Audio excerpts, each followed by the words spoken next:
Coucou, alors donc nous revoilà pour une nouvelle capsule de Délivre-moi pour nos chroniques nocturnes littéralement vôtres. J'espère que vous avez passé une super belle journée ensoleillée, pleine de couleurs, donc la chaleur super intense, accueillante. Alors donc pour continuer, donc juste avant de continuer, j'aimerais aussi prendre le temps de saluer toutes les personnes qui se joignent à moi à tous les soirs, les nouveaux comme ceux qui sont là depuis le début. Merci, ça me fait chaud au cœur de voir que vous êtes là à partager ces petits moments avec moi, ces petits moments nocturnes. Alors donc, de quoi que je vais vous parler aujourd'hui? Donc, comme vous savez déjà, je travaille dans une maison culturelle Montréal-Nord, donc qui est conjointe avec la bibliothèque Julio Jean-Pierre, un auteur justement de Saint-Marc.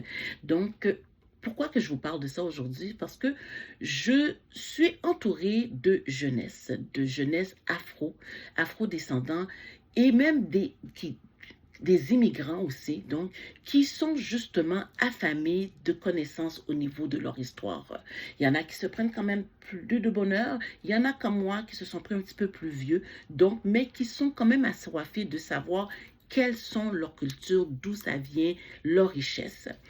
Malheureusement, depuis quelques années, j'arrête pas d'essayer de pousser au niveau de l'académie, au niveau scolaire, de leur dire qu'il serait peut-être le temps de mettre notre histoire afro-culturelle descendant dans les cours. Donc, dans les cours d'histoire. Donc, parce que on s'entend, il y a l'Empire chinoise, il y a l'Empire égyptien, il y a l'Empire romain. Donc, il y a même les Premières Nations qui est extrêmement important lorsqu'on parle de l'histoire du Québec.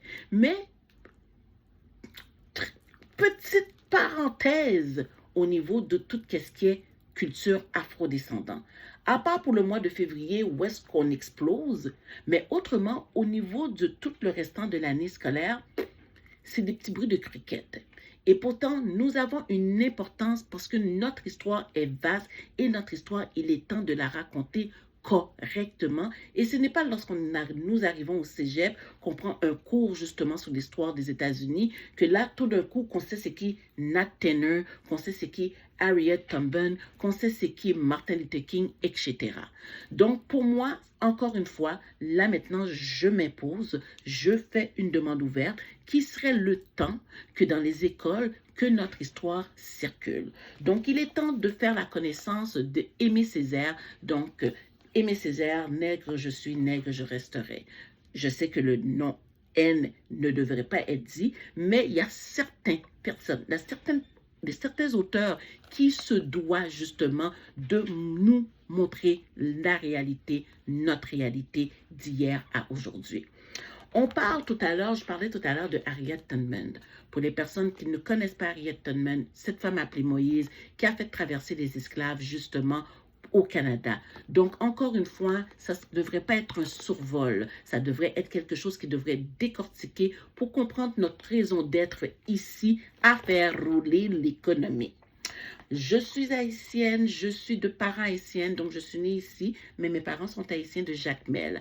Alors, de connaître aussi la richesse que malgré les médias qui nous éclaboursent, mais au niveau de l'Antille au complet, je ne parle pas seulement d'Haïti, mais de l'Antille au complet, que ce soit la Martinique, Trinidad, Jamaïque, même la République dominicaine. Donc, c'est une histoire à creuser en profondeur. Donc, l'étymologie, d'où est-ce que ça vient? Le premier pays qui a pris son indépendance, Haïti, et l'autre jour, justement, la Guadeloupe, si j'ai bonne mémoire, qui fêtait aussi son indépendance, comme peut-être 40 ans plus tard après Haïti.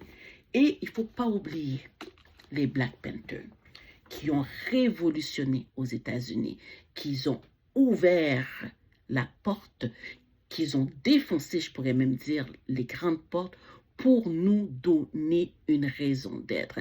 Alors donc, encore une fois, il serait le temps, mes amis, que tout ça se retrouve dans nos cours de secondaire 2 d'histoire ou de secondaire 4, quelque part dans justement nos cours. Que ces livres-là sortent de la bibliothèque, des librairies, puis qu'ils arrivent finalement sur le banc d'école et que ça soit imposé comme l'examen de l'histoire du Québec et du Canada et comme tout autre examen, parce que nous avons notre importance ici.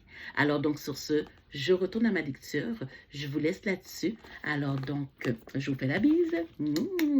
Alors, on se voit demain, peut-être pas à la même heure, mais possiblement le même poste. Et continuez à aimer ma page, à la partager et surtout, surtout, à me faire des suggestions. Donc, sur ce, à demain. Bye bye.